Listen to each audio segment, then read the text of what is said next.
차시프 야르에서 지친 상태로 방어를 계속하는 우크라이나 병사들. 매우 치열한 전투가 하르키우에서 약 320km 떨어진 전선에 알려지지 않은 작은 마을에서 벌어지고 있습니다. 이에 따라 피로한 우크라이나군은 미국과 다른 서방 국가들의 지원과 탄약이 마침내 도착하기 시작하면서 도네츠크 주 차시브 야르 마을의 방어선을 유지하려고 노력하고 있습니다. 우크라이나 제28기계화여단의 병사들은 수면 부족 상태에서 새벽 2시에 차량에 탑승해야 했는데요. 차량이 멈추자 피곤한 병사들은 총을 움켜쥔 채 빈 땅으로 나왔죠. 공기는 강한 연기 냄새로 가득 차 있었고 여단의 한 보도 담당자는 그것이 가스가 타고 있기 때문이라고 말했습니다. 최근 몇 달 동안 마을 방어구는 인원과 포탄이 부족해지면서 점점 더 불안정한 상황에 놓여 있었고 러시아군의 끊임없는 공격에 직면해 있었습니다.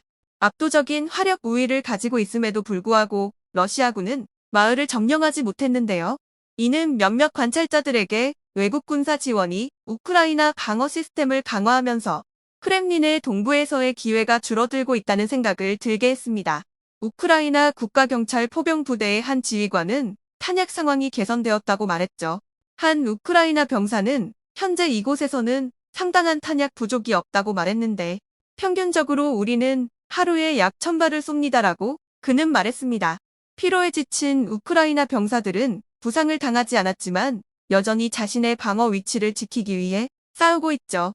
일부 병사들은 러시아의 포격으로 인해 심하게 화상을 입었고 그들의 군복은 너덜너덜하게 찢어졌습니다. 전문가들에 따르면 우크라이나 동부 차시브의 야르 마을은 러시아와 우크라이나 군대 모두에게 정치적, 군사적, 물리적으로 중요한 의미를 가지고 있습니다. 우크라이나 정보부 부국장은 러시아군이 차시브 야르를 장악하면 그곳을 볼로디미르 젤렌스키 대통령이 불가침의 요새라고 불렀던 곳이자 우크라이나 군대의 사기를 크게 떨어뜨릴 것이라고 말했죠. 전문가는 또한 이제 중요한 문제는 러시아가 이 지역의 분쟁을 연속적인 공격과 압박 행위로 변환할 가능성이 있다는 점을 경고했습니다. 우크라이나의 방어 시스템 중 하나가 무너진다면 전선 전체 방어에 큰 영향을 미칠 것입니다. 군사 전문가이자 러시아 경제대학교 정치 및 사회심리 분석 부교수는 차시브 야르 지역을 콘스탄티나, 크라마토르스크, 슬라비안스크로 직접 이어지는 중요한 길목으로 묘사했는데요. 그 전문가는 우크라이나가 차시브 야르에서 패배하는 것은 제2차 세계대전 당시 스탈린그라드 전투와 유사하다고 말했습니다. 갈등은 계속되겠지만 우크라이나 군대는 후퇴하고 돈바스 지역에서 패배를 피할 수 없을 것이죠. 이것이 차시브 야르의 붕괴가 갈등의 전환점이 될 이유입니다. 러시아, 우크나 군사공항의 연속 공격. 미콜라예프에서는 러시아군이 우즈네센스크 군사공항을 목표로 미사일 공격을 가했습니다. 우즈네센스크 공항은 이전에 우크라이나가 군사 헬리콥터와 수다시-25 전투기를 위한 기지로 사용하던 곳입니다. 우즈네센스크 공항은 이전에 우크라이나가 군사 헬리콥터와 수다시-25 전투기를 위한 기지로 사용하던 곳입니다. 소식통에 따르면 러시아는 우즈네센스크 공항을 공격하기 위해 이스칸데르 전술 미사일을 사용했습니다. 그 이전에 러시아 군대는 미콜라이프 근처의 군사공항에 2차례의 미사일 공격을 감행했습니다. 러시아는 이 기지를 자주 미사일로 공격하고 있는데요. 그뿐만 아니라 최근 러시아 하원의 국방위원회 위원장인 안드레이 카르톨른, 우크라이나의 F-16 전투기가 러시아를 공격하기 위해 사용될 경우 이 전투기를 배치한 나토 기지가 크렘린의 합법적인 목표가 될 것이라고 타스 국영뉴스 통신에 말했습니다. 카르톨 의원은 이 전투기가 어떤 국가의 공항에서 이륙해 우크라이나 영공으로 들어가 미사일을 발사하고 돌아오면 그것은 타격할 합법적인 목표가 됩니다. 우리는 어디서든 누구든지 격추할 수 있습니다라고 말했는데요. 현재 우크라이나 공군이 F-16 전투기를 도입하는 데에는 여러 도전 과제가 있습니다. 이 전투기는 잘 관리된 활주로와 지상 공격으로부터 보호하기 위한 경락고가 필요합니다. 얼마나 많은 우크라이나 공군 기지가 이러한 요구를 충족할 수 있을지는 불분명하지만 영국 포츠담 대학의 법과 전쟁 연구 선임 학자이자 전 영국 군사정보 장교인 프랭크 루이스는 이전에 뉴스와의 인터뷰에서 F-16 전투기가 우크라이나에 도착하면 그것은 러시아 방공 시스템과 전투기의 자석이 될 것이라고 말했죠. 카르톨 의원의 발언은 2024년 3월 말 푸틴 대통령의 경고를 다시 상기시켰습니다. 푸틴 대통령은 서방의 F-16 전투기가 러시아에 대한 작전을 수행할 경우 그 기지가 합법적인 목표가 될 것이라고 말했는데요. 러시아 특공대원을 태울 수 있는 대형 아이프 테스트. 러시아 군대는 최대 200kg의 화물을 들어 올릴 수 있는 중형 무인 항공기를 테스트하고 있다. 이 아이프는 슬라브 신화의 천둥신 이름을 딴 페룬으로 알려져 있으며 전선에서 저렴한 물류 솔루션으로 홍보되고 있는데요. 페룬 아이프의 작동 영상이 6월 17일 러시아 국방부에 의해 공개되었습니다. 국방부에 따르면 페룬 아이프는 국내에서 개발된 소프트웨어를 사용하고 있습니다. 영상에는 두 가지 다른 버전의 아이프가 등장하며 그중 하나는 군인이 로프에 매달려 있을 때 들어 올릴 수 있는 봉축 로터를 가지고 있죠. 아이프는 군인이 착륙할 때 흔들림을 억제할 수 있는데요. 또한 대전차 미사일 파고트를 장착한 또 다른 무인 항공기의 영상도 있습니다. 올해 초 소셜미디어에 퍼진 짧은 영상은 파고트 미사일이 페룬 아이프에서 발사될 수 있음을 보여주었습니다. 이는 우크라이나의 바이락타르 아이프와 유사한 플랫폼을 개발하려는 러시아의 노력으로 여겨집니다. 키이우 군대는 상대적으로 큰 크기의 농업용 6날개 아이프 모델을 군사화하여 러시아와의 갈등에서 사용하고 있는데요. 러시아 국방부에 따르면 모스크바 버전은 더 큰 하중을 운반할 수 있으며 전선에서 의료 대피 작업에 사용할 수 있죠.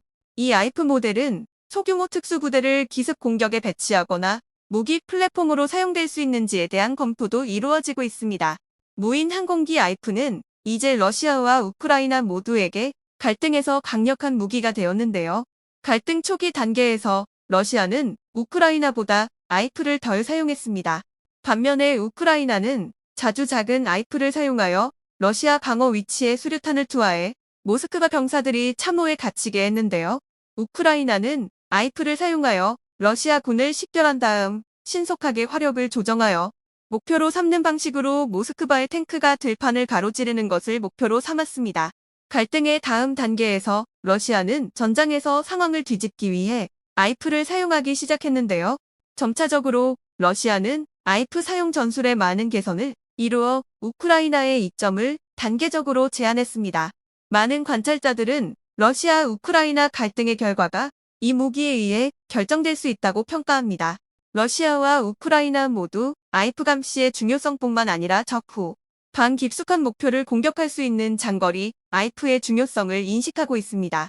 러시아는 이란산 샤헤드 136 아이프 수백 대를 사용했습니다. 모스크바는 아이프를 순항 미사일과 탄도 미사일과 결합하여 공격하는 방식으로 우크라이나의 미사일 창고를 공격하고 자위 능력을 감소시켰다. 반면에 우크라이나는 저비용 아이프 생산을 증가시켜 러시아에 피해를 입히고 있는데요. 우크라이나는 상대적으로 저렴하고 생산이 용이한 1인칭 아이프를 사용하여 값비싼 무기를 파괴하고 있죠.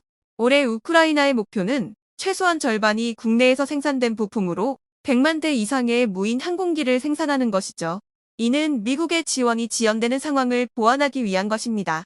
미콜라이프 공항은 우크라이나 폭격기의 연료 및 탄약 보급을 위해 사용되었기 때문에 러시아 군대의 공격을 자주 받았습니다.